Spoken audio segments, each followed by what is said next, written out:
What if I told you there once was a king so grotesquely deformed that his own people believed he was the spawn of the devil? They called him El Hechizado, the Bewitched One, a ruler whose twisted body and haunted eyes became the subject of fearful whispers in palace corridors and peasant markets alike. But here's the truth: Charles II of Spain wasn't cursed by some ancient demon. His curse was more insidious, woven into the very fabric of his bloodline. This is the story of how Europe's most powerful dynasty slowly destroyed itself from within, until it produced a monarch whose existence was living proof that power, when hoarded too long, turns poisonous. If you dare to journey into this dark chapter of history, subscribe now, because what you're about to hear will stay with you long after the screen goes dark. The Habsburg dynasty was a colossus of its time, its territories stretching from the silver mines of the Americas to the dusty markets of Manila. But behind its gilded thrones and elaborate tapestries lay an obsession that would be its undoing, keeping the bloodline pure. Cousin married cousin, uncle married niece. Generations of tightly wound family trees tangled into something unnatural, each branch feeding from the same poisoned root. By the time Charles was born in 1661, his genetic heritage was like a noose tightening around his neck. When foreign ambassadors first set eyes on the young king, they struggled to conceal their shock. His jaw jutted forward unnaturally, his lips unable to meet, leaving his mouth perpetually ajar as though caught mid-gasp. This was not the result of some unfortunate accident, it was the inevitable manifestation of centuries of inbreeding. The infamous Habsburg jaw had reached its final terrible form in Charles.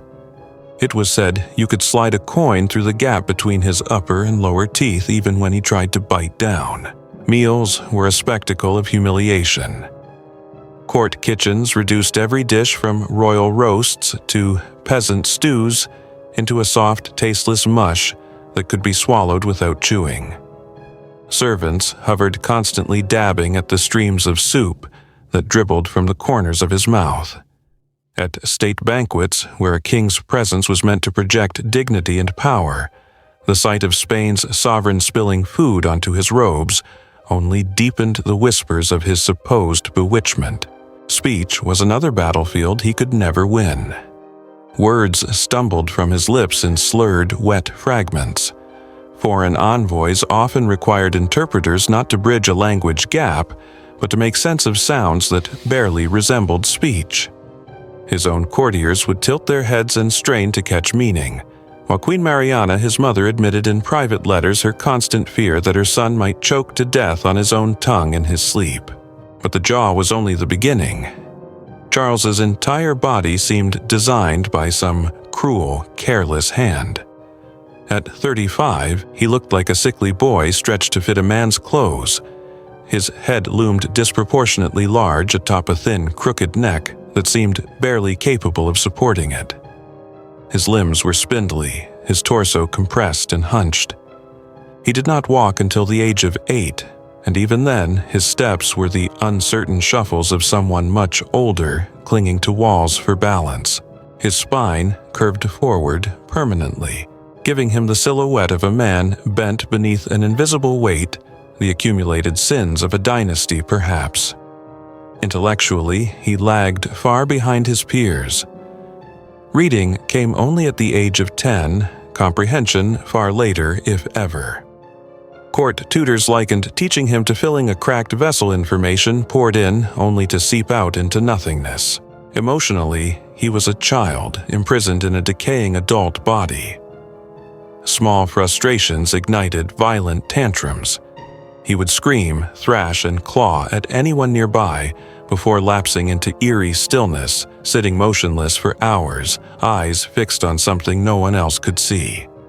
His hair fell out in patchy clumps, leaving behind a scalp more like diseased parchment than the crown of a king. Despite all this, the Habsburgs persisted in presenting Charles as the living embodiment of their divine right to rule. Painters worked in soft shadows and flattering angles, masking deformities but never quite erasing them. Diplomats sent home polite lies about his health, while privately noting the stench of sickness that seemed to follow him through the halls. Beneath the brocade and jewels was a body that was quietly but relentlessly failing. And perhaps the cruelest twist of fate. The one duty that mattered most to the monarchy producing an heir was the one task Charles was utterly incapable of performing. Twice he was married, and twice the royal bedchamber became a theater of confusion, sorrow, and quiet despair.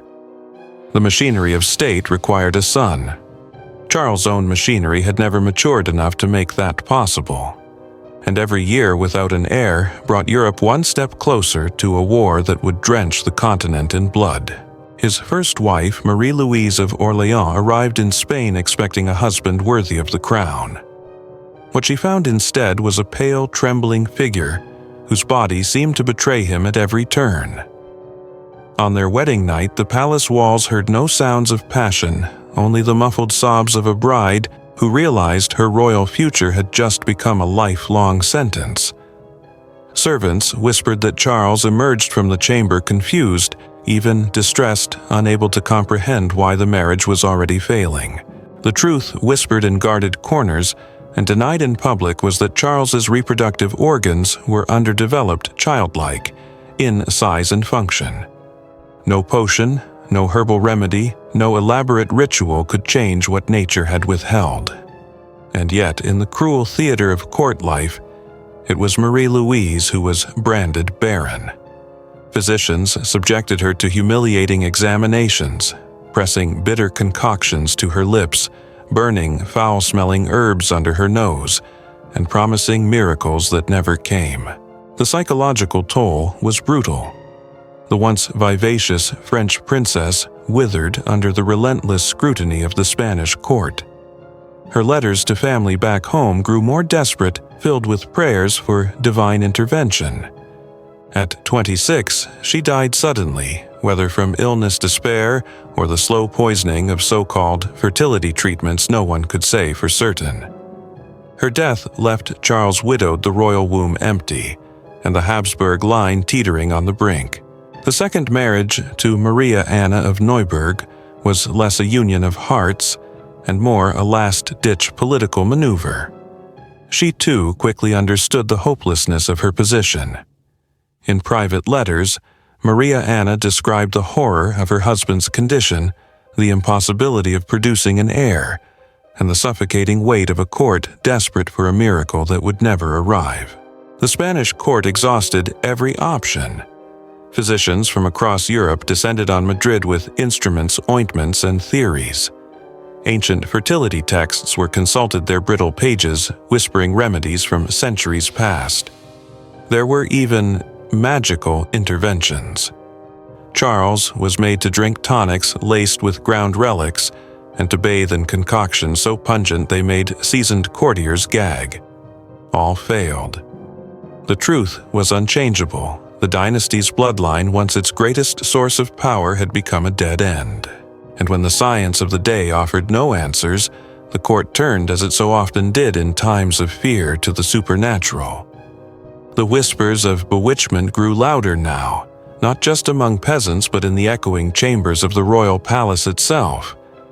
Priests and exorcists were summoned, each more certain than the last that Charles was possessed by devils placed there through witchcraft. What followed was not medicine, but medieval theater in its most grotesque form.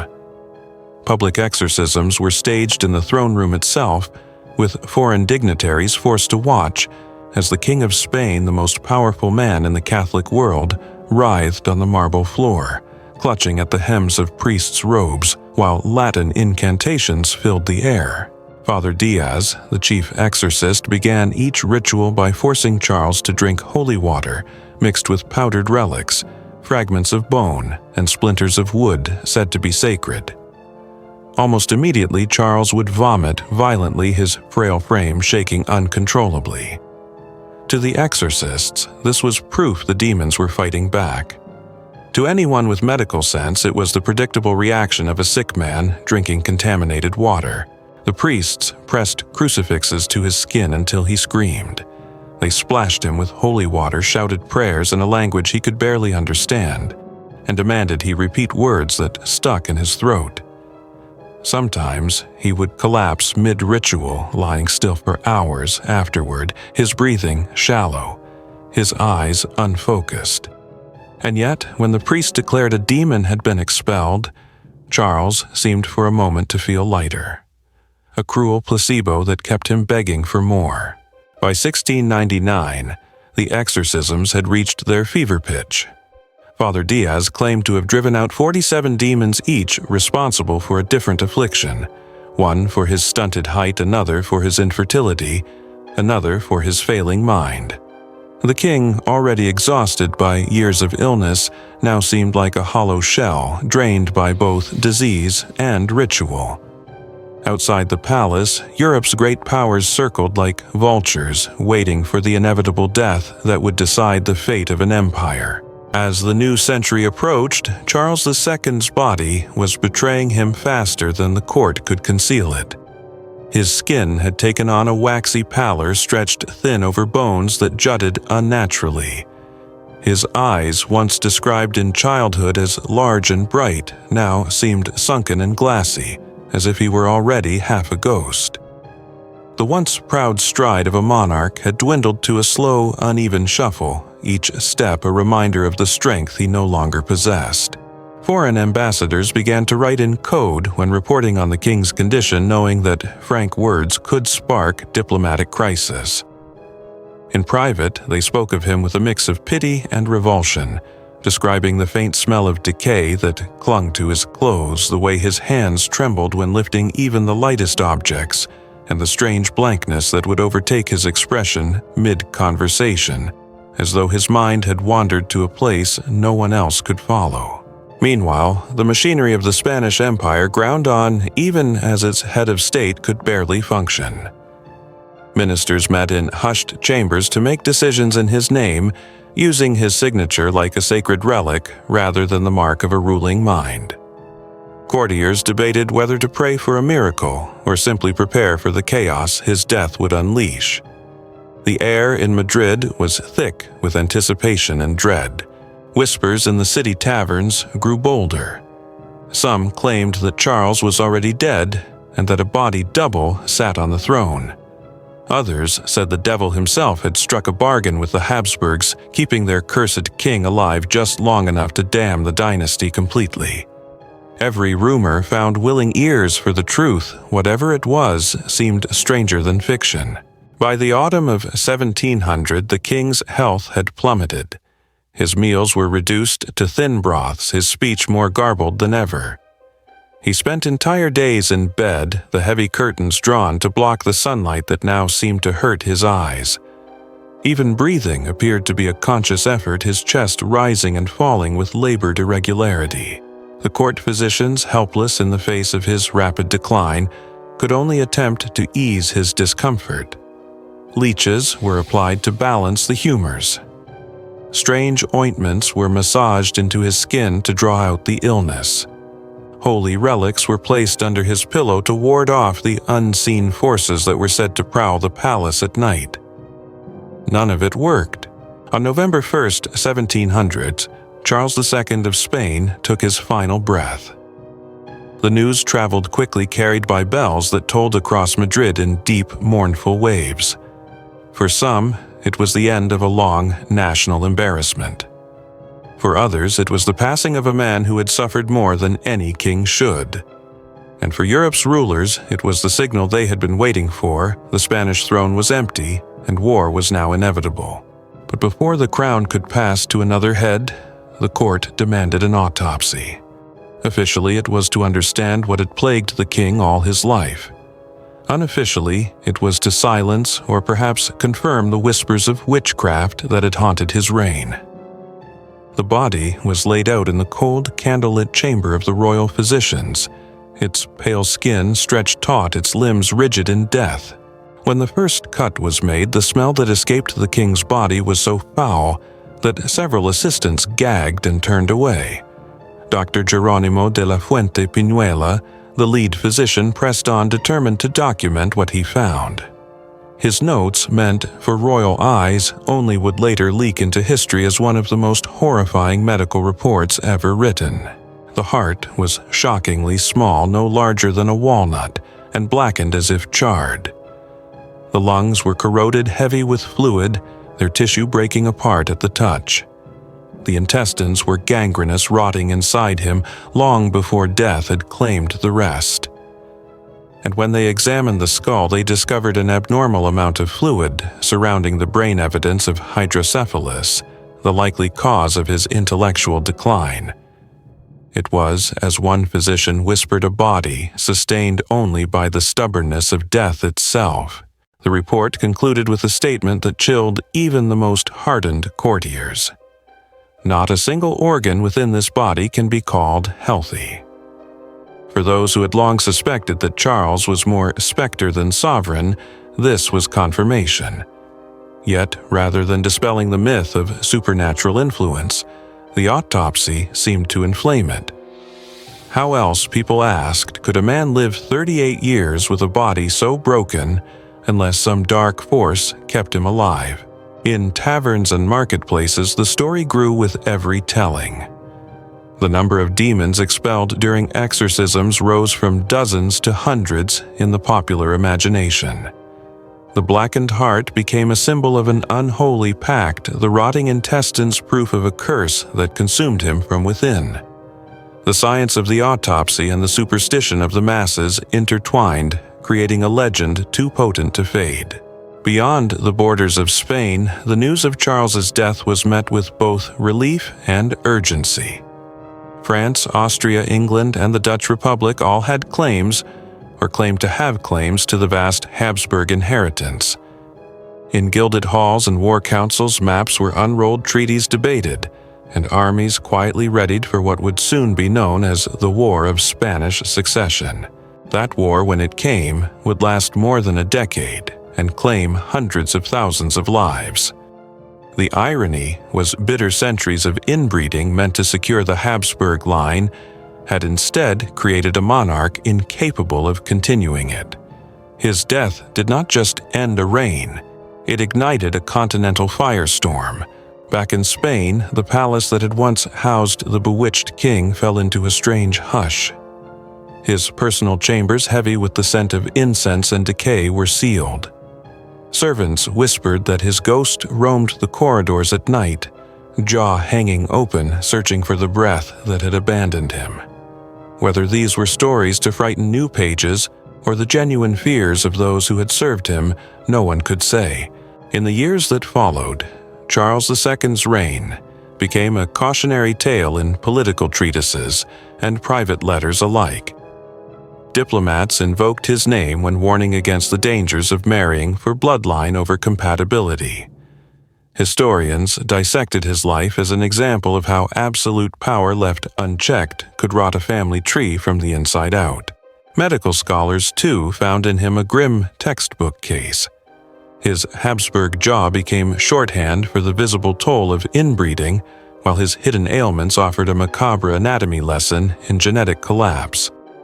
For centuries, the phrase "bewitched king" would straddle the uneasy line between science and superstition, a reminder that the two were not so easily separated in the minds of men.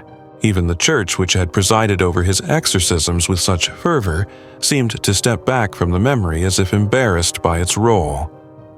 The records of those ceremonies, once proudly kept, began to disappear from archives. Priests spoke less of the devils expelled and more of the man suffering a subtle rewriting of history to soften the spectacle.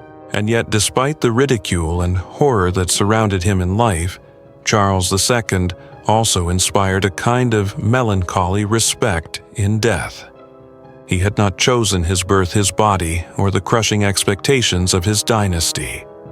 If he was a symbol, it was as much of endurance as of decay, the stubborn flicker of life in a body built to fail. In the end, the legacy of Charles II was not just the collapse of a royal line, but a story that would be told and retold across centuries of a king who looked like a monster, was treated as a curse, and yet lived long enough to change the course of European history. His life was a dark mirror reflecting what happens when power becomes more important than humanity, and when the desire to control fate leads only to ruin. Long before his final breath, the signs of dynastic collapse had been etched into Charles's frail frame. Every portrait, no matter how flattering the artist tried to be, bore some trace of the truth: the jutting jaw, the asymmetrical face, the pallid skin. Behind those painted eyes lay not the calculating mind of a ruler, but the weary confusion of a man struggling simply to exist from one day to the next. The Habsburgs had ruled for centuries with the conviction that their blood was sacred. But in Charles, that belief had become a grotesque parody.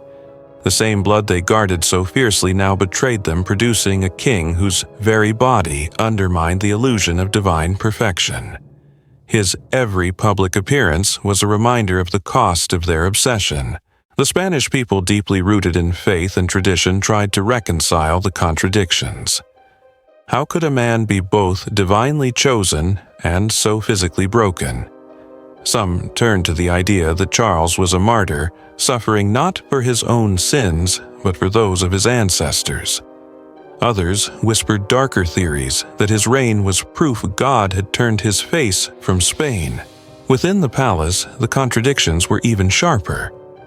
Ministers spoke to him with exaggerated deference, bowing low and addressing him as Majesty, even as they made decisions without his input. His signature, shaky and childlike, was affixed to documents he scarcely understood. To outsiders, it appeared as though the king ruled. In truth, the machinery of power had moved on without him. But perhaps the cruelest reality was that Charles himself seemed aware, in fleeting moments, of his inadequacy. Servants recorded rare instances when his eyes would well with tears during state occasions, as if the weight of the crown on his frail head pressed not just on his skull, but on his very soul. These moments would pass quickly, replaced by confusion or the simple distractions of his limited mind. His court became a place of contradictions, half hospital, half theater. Physicians bustled in and out with vials and bandages, while musicians played soft refrains to soothe their patient king. Religious relics sat side by side with surgical tools, and in the evenings the echo of Latin prayers mingled with the clink of goblets in distant banquets. As the 1690s drew to a close, even his most loyal courtiers began preparing for the inevitable. His second wife, Maria Anna, petitioned foreign relatives for support, knowing that when Charles died, the succession crisis would erupt into chaos. Letters traveled secretly between courts, some offering alliances, others making thinly veiled threats. The king, meanwhile, lived in an ever-shrinking world. He spent more time in his private chambers, curtains, drawn candles flickering in the dim air. The laughter and clamor of court life faded from his days, replaced by the slow toll of illness and the quiet shuffling of servants who feared to disturb him. On rare occasions, he would venture into the palace gardens, leaning heavily on an attendant's arm. The sight of him, thin-hunched and pale as marble, only deepened the public's belief in his otherworldly affliction. Mothers would clutch their children closer, crossing themselves as he passed. Some knelt in the gravel paths, unsure whether to pray for him or for deliverance from whatever curse they believed he carried. In those final years, Charles II became less a man than a living omen. His presence seemed to drain light from a room, his silences heavier than any proclamation. And all the while, beyond the palace gates, Europe's powers sharpened their swords and counted the days, each one bringing the continent closer to a war, born not from ambition alone, but from the slow-motion collapse of a single man's failing body. As his health dwindled, the rituals meant to preserve him became stranger and more desperate. Priests brought relics so ancient they crumbled to dust at the touch. Physicians prescribed draughts brewed from ingredients that would have seemed more at home in an alchemist's laboratory than a royal infirmary powdered gemstones, shards of coral, and the ground-up bones of saints. Each sip brought more nausea, more weakness, yet the court clung to the hope of a miracle. The palace itself began to take on the atmosphere of a reliquary and a tomb. Incense hung thick in the corridors, masking the smell of sickness that seemed embedded in the stones. Candles burned day and night in every chapel, their wax dripping into hardened pools like frozen tears. Visitors often remarked that stepping into the royal residence felt like entering another world, one where time had slowed and shadows ruled. Among the common people, the legend of El Hechizado evolved with each passing month. Some claimed to have seen dark shapes lurking in the windows of the royal chambers. Others swore that the tolling of the palace bells at odd hours was not for prayers but to drive away the demons that roamed freely within. Whether these stories were born of superstition or the imagination of a fearful populace, they only deepened the aura of dread around their monarch. Maria Anna of Neuburg, his queen, walked a delicate line between public duty and private despair. She attended Mass beside her husband, her expression serene, even as her letters to relatives hinted at the unbearable truth. He fades before my eyes, and I am powerless to halt it. Her position, though royal, was a prison bound to a man who could not fulfill his role as husband or king, yet whose life determined the fate of an empire. The exorcists returned in those last years, as if summoned by the desperation hanging in the air. This time, the rituals were quieter, more intimate, performed in candlelit rooms with only a handful of witnesses. Yet, they were no less brutal. Crucifixes were pressed into his skin until red marks bloomed. Holy water was poured over his head until he sputtered and coughed. And when the priests declared a demon banished, Charles's tired eyes would light with a fleeting, childlike relief. His decline accelerated. Some days he could not lift his head from the pillow. Others he managed to shuffle to a window and gaze out at the city he barely ruled. The streets below teemed with life vendors shouting their wares, children darting through narrow alleys, all untouched by the slow unraveling happening behind the palace walls. It was as if the city had already moved on, leaving its king in the past. By late October 1700, he was bedridden almost entirely. His meals were so reduced that even broths became too much for his failing stomach. Physicians tried to feed him spoonfuls of thin gruel, but more often than not, it dribbled back out. The man, who had once been crowned in golden robes, now lay shrouded in linen sheets, the weight of the fabric almost too heavy for him to bear. In those final days, Charles seemed to drift between worlds. Witnesses claimed he spoke to people who weren't their long-dead relatives, saints, perhaps even the demons his exorcist had named. His words were fragmented, half-mumbled prayers, half-disjointed memories. No one knew whether he was pleading for salvation or merely conversing with the shadows that had kept him company all his life. On the morning of November 1st, as the Feast of All Saints began, the palace was unnaturally still. Courtiers gathered outside his chamber, murmuring prayers and speculation in equal measure. When the doors finally opened, the royal physician emerged with downcast eyes and a simple declaration, "His Majesty has gone to God." The bells of Madrid rang out in slow, deliberate tones. Some heard mourning in their sound. Others heard release. For Spain, it was the end of an era, and for Europe, the opening act of a war that would redraw the map of the continent. Yet, in the minds of his people, Charles II would remain forever El Hechizado, the king, who seemed less a man than a living curse whose death did not end the story, but only began another chapter of turmoil. In the immediate aftermath of his death, the court's grief was tempered by an unspoken sense of urgency. The question of succession loomed over every whispered conversation. In the candlelit council chambers, ambassadors from rival powers maneuvered for advantage, their words cloaked in courtesy but sharpened with intent. Everyone knew the death of the king was the spark that could ignite Europe.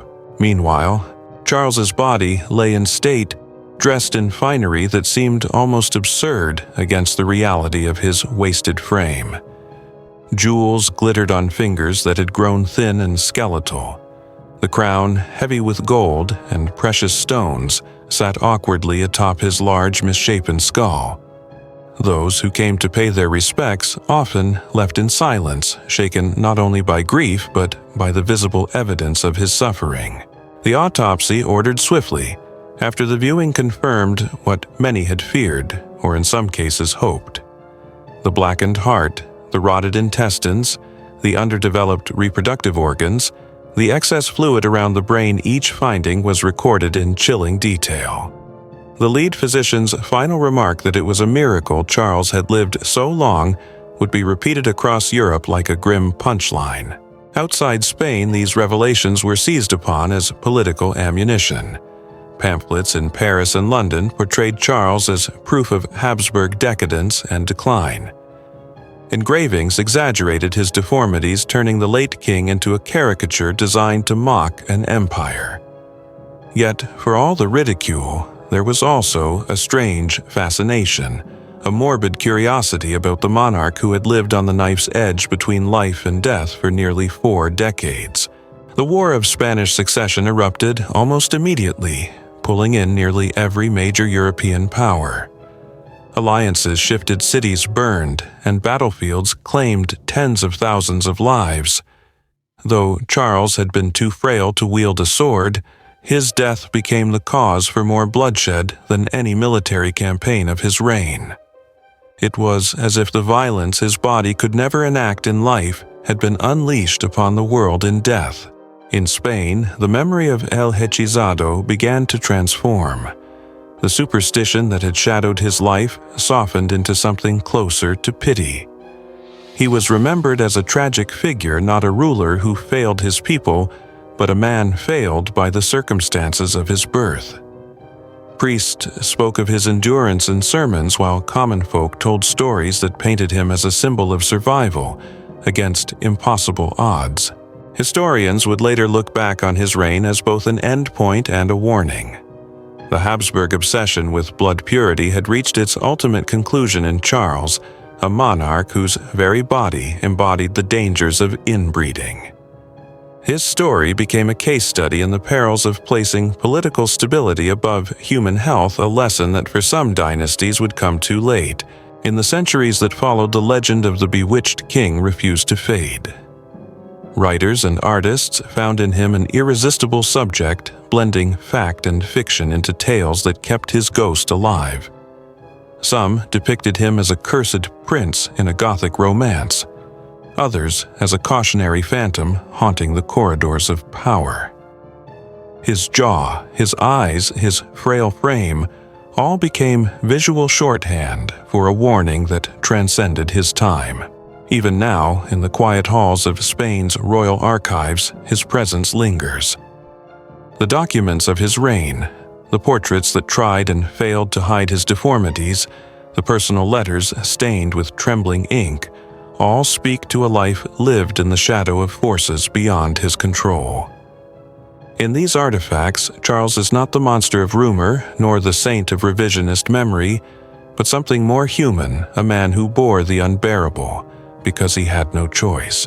And so Charles II of Spain remains both a historical figure and a legend, a king who ruled in name, but lived as the prisoner of his own body. His life was the final fatal chapter of a dynasty's greatest flaw, and his death the prologue to a war that reshaped Europe. In the flicker of candlelight on palace walls, one can still imagine the outline of the bewitched king, jaw unclosed, eyes searching the darkness, a silent reminder that the greatest threats to power often come from within.